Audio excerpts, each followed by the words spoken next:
அன்பான சகோதர சகோதரிகளுக்கு அஸ்ஸலாமு அலைக்கும் வரஹ்மத்துல்லாஹி வபரகாத்துஹு. இன்றைய வேகமான உலகமயமாக்கல் சூழலில் நாம் பொருளாதார ரீதியாகவும் தொழில்நுட்ப ரீதியாகவும் எவ்வளவோ முன்னேறிவிட்டோம். ஆனால் துரதிர்ஷ்டவசமாக நமது வீட்டுக்குள் அமைதியும் நிம்மதியும் குறையத் தொடங்கியுள்ளது.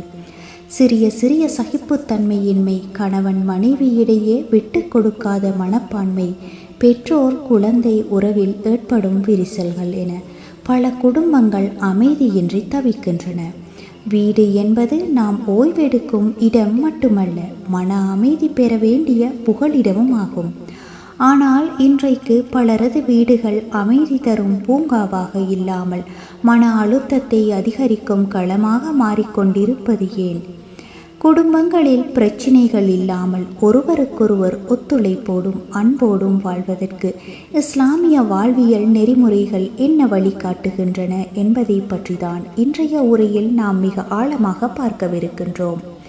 இறுதி வரை முழுமையாக கேளுங்கள். இது உங்கள் குடும்ப வாழ்க்கையிலும் சிந்தனையிலும் ஒரு புதிய மாற்றத்தை ஏற்படுத்தும் இன்ஷா அல்லாஹ். சகோதர சகோதரிகளே, இஸ்லாத்தில் குடும்ப வாழ்க்கை என்பது ஏதோ கடமைக்காக வாழும் ஒரு அமைப்பல்ல. அது ஒரு புனிதமான இறை வழிபாடு, இபாதத்தாகும். வல்ல அல்லாஹ் தன் பரிசுத்த திருக்குர்ஆனில் கூறுகின்றான், நீங்கள் அமைதி பெறுவதற்காக உங்களிலிருந்தே துணைவியரை உங்களுக்கு உருவாக்கி உங்களிடையே அன்பையும் இரக்கத்தையும் ஏற்படுத்தி இருப்பது அவனது அத்தாட்சிகளில் உள்ளதாகும். சூரா அர்-ரூம் 21வது அத்தியாயம். இந்த வசனத்தை நாம் ஆழமாக சிந்திக்க வேண்டும். அல்லாஹ் குடும்ப அமைப்பின் மூலமாக நமக்கு அளிக்க நினைப்பது சக்கீனா எனப்படும் ஆழமான மன அமைதியைத்தான். கணவன் மனைவியிடையே இருக்க வேண்டிய இரு முக்கியமான தூண்கள் மவத்தா, நிபந்தனையற்ற அன்பு, ரஹ்மா, ஒருவருக்கொருவர் காட்டும் இரக்கமும் கருணையும். எந்த குடும்பத்தில் அன்பும் இரக்கமும் பரஸ்பரமும் பரிமாறப்படுகின்றதோ அங்கே பிரச்சினைகளுக்கு இடமிருக்காது. குடும்ப உறவின் மையப்புள்ளி கணவன் மனைவிதான். இன்றைக்கு பெரும்பாலான குடும்ப பிரச்சினைகளுக்கு முதன்மை காரணம் அதிகாரம் செலுத்துதல் மற்றும் மரியாதை இல்லாமை. இஸ்லாம் கணவனுக்கு ஒரு பொறுப்பையும் மனைவிக்கு ஒரு பொறுப்பையும் வழங்கி சமநிலையை பேணுகின்றது. நபிகள் நாயகம் ஸல்லல்லாஹு அலைஹி வஸல்லம் அவர்கள் கூறினார்கள், உங்களில் சிறந்தவர் தன் குடும்பத்தாரிடம் சிறந்த முறையில் நடந்து கொள்பவரே. உங்களில் என் குடும்பத்தாரிடம் மிகச் சிறந்தவனாக நான் இருக்கின்றேன். ஆதாரம் திர்மிதி. கணவனின் பொறுப்பு தன் மனைவியை அடிமையாகவோ வேலைக்காரியாகவோ பார்க்காமல் தன் வாழ்வின் பாதியாக ஆடை போல் கருத வேண்டும். நபிகளார் தம் மனைவியரிடம் காட்டிய மென்மையும் நகைச்சுவை உணர்வும் உதவியும் நமக்கு சிறந்த வழிகாட்டி. மனைவியின் பொறுப்பு கணவனின் உழைப்பை மதிப்பதும் குடும்பத்தாரின் இரகசியங்களை கண்ணியத்தையும் பாதுகாப்பதும் அவருக்கு உறுதுணையாக இருப்பதுமாகும். குடும்பத்தில் குறைபாடுகள் இல்லாத மனிதர்களே இல்லை. குறைகளை பூதக்கண்ணாடி வைத்து பார்க்காமல் நிறைகளை பாராட்டும் பழக்கத்தை நாம் வளர்த்து கொள்ள வேண்டும். இன்றைய காலத்தில் ஈகோ எனப்படும் அகந்தை குடும்பங்களை அழிக்கும் மிகப்பெரிய நோயாக உருவெடுத்துள்ளது. நான் ஏன் விட்டு கொடுக்க வேண்டும், அவர் முதலில் இறங்கி வரட்டும் என்ற எண்ணமே பல விரிசல்களுக்கு காரணமாகின்றது. இஸ்லாம் நமக்கு கற்றுத்தரும் மிக முக்கிய பண்பு சபர், சகிப்புத்தன்மை மற்றும் மன்னிக்கும் மனப்பான்மையும் ஆகும். ஒருமுறை நபிகள் நாயகம் ஸல்லல்லாஹு அலைஹி வஸல்லம் அவர்களிடம் ஒருவர் வந்து, இறை தூதரவர்களே, என் சேவகன் குடும்பத்தார் தவறு செய்தால் எத்தனை முறை மன்னிப்பது என்று கேட்டார். அதற்கு நபிகள் நாயகம் ஸல்லல்லாஹு அலைஹி வஸல்லம் அன்னவர்கள், ஒரு நாளைக்கு 70 முறை மன்னிப்பாயாக என்றார்கள். குடும்பத்தில் ஒருவர் கோபப்படும் போது மற்றொருவர் அமைதி காப்பதுதான் அறிவாளித்தனம். கோபத்தை கோபத்தால் எதிர்கொண்டால் அங்கே தீ மூளுமே தவிர அணையாது. விட்டு கொடுப்பவர் ஒருபோதும் தாழ்ந்து போவதில்லை. மாறாக இறைவனிடத்திலும் மனிதர்களிடத்திலும் அவரது அந்தஸ்து உயர்கின்றது. குடும்பங்களில் ஏற்படும் பாதிக்கு மேற்பட்ட பிரச்சினைகளுக்கு காரணம் சரியான தகவல் தொடர்பு இல்லாததே ஆகும். Communication gap. மனதிலுள்ள குறைகளை, சந்தேகங்களை அன்போடு நேருக்கு நேர் பேசி தீர்ப்பதற்கு பதிலாக மனதுக்குள்ளே பூட்டி வைப்பதும் 3ஆம் நபர்களிடம் போய் புலம்புவதும் பிரச்சினையை பெரிதாக்கும். இஸ்லாம் குடும்ப முடிவுகளில் ஷுரா, கலந்தாலோசனை எனும் முறையை வலியுறுத்துகின்றது.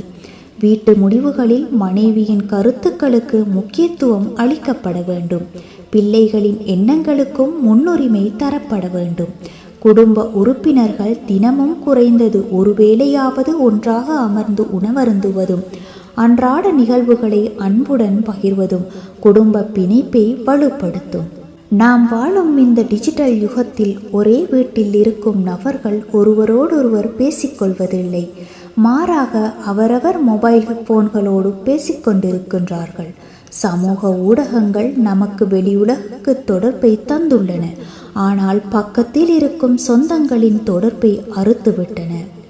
பிறரது அலங்கரிக்கப்பட்ட சமூக ஊடக வாழ்க்கையை பார்த்து தன் சொந்த குடும்ப வாழ்க்கையோடு ஒப்பிட்டு பார்ப்பது மிகப்பெரிய பேராபத்தாகும். கணவன் வீட்டிற்கு வந்த பிறகும் மனைவி குழந்தைகளுடன் இருக்கும் போதும் மொபைலில் மூழ்கியிருப்பது அலட்சிய போக்கை உருவாக்குகின்றது. வீட்டில் தினமும் குறிப்பிட்ட நேரத்தை நோ ஃபோன் ஜோன் அல்லது டிஜிட்டல் இடைவேளையாக அறிவிக்க வேண்டும். அந்த நேரத்தை குடும்பத்தாருடன் பேசுவதற்கும் ஆன்மீக விஷயங்களை பகிர்வதற்கும் பயன்படுத்த வேண்டும். குடும்ப பிரச்சினைகளில் மற்றொரு முக்கிய காரணி நிதி நெருக்கடி மற்றும் வரம்பற்ற ஆசைகள்.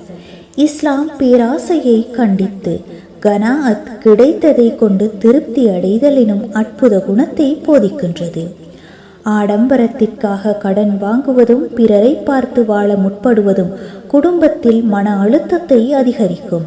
கணவன் தன் சக்திக்குட்பட்டு குடும்பத்தை பராமரிக்க வேண்டும். மனைவியும் குடும்ப சூழலை புரிந்து கொண்டு தேவையற்ற வீண் விரயங்களை தவிர்க்க வேண்டும்.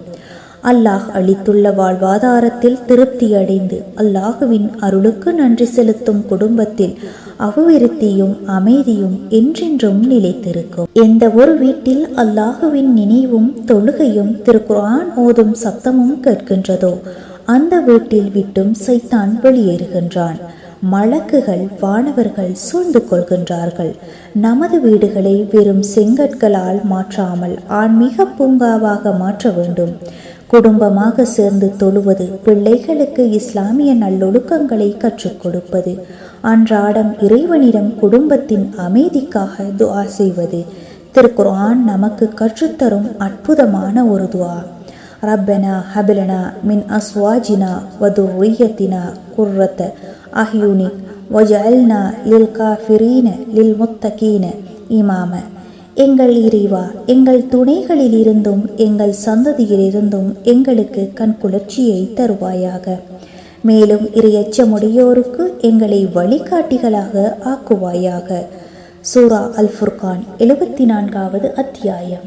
அன்பான சகோதர சகோதரிகளே, குடும்ப வாழ்க்கை என்பது ஒரு குறுகிய கால பயணம். அதில் சிறு சிறு கருத்து வேறுபாடுகள் வருவது இயல்புதான். ஆனால் அந்த வேறுபாடுகளை அன்பாலும் சகிப்புத்தன்மையாலும் இஸ்லாமிய நெறிமுறைகளாலும் நாம் கையாளும் போது நமது இல்லங்கள் பூலோக சொர்க்கமாக மாறும். இன்ஷா அல்லாஹ். இன்று சபதம் எடுப்போம். குடும்பத்தாரிடம் இன்முகத்தோடு பேசுவோம். குறைகளை மன்னித்து விட்டு கொடுப்போம். கோபத்தை கட்டுப்படுத்தி அன்பை பொழிவோம். இறைவனிடம் குடும்ப அமைதிக்காக தொடர்ந்து பிரார்த்திப்போம். வல்ல ரஹ்மான் நம் அனைவரது குடும்பங்களிலும் அமைதியையும் சந்தோஷத்தையும் பரக்கத்தையும் தந்தருள்வானாக. ஆமீன். இந்த வீடியோ உங்களுக்கு பயனுள்ளதாக இருந்தால் உங்கள் குடும்பத்தினருடன் நண்பர்களிடமும் பகிர்ந்து கொள்ளுங்கள். இது போன்ற ஆழமான இஸ்லாமிய வாழ்வியல் கருத்துக்களுக்கு நமது சேனலை சப்ஸ்கிரைப் செய்து கொள்ளுங்கள். இன்னும் ஒரு பயனுள்ள தலைப்புடன் சந்திக்கும் வரை ஜஸாக்கல்லாஹ் ஹைரன். அஸ்ஸலாமு அலைக்கும் வரஹ்மத்துல்லாஹி வபரகாத்துஹு.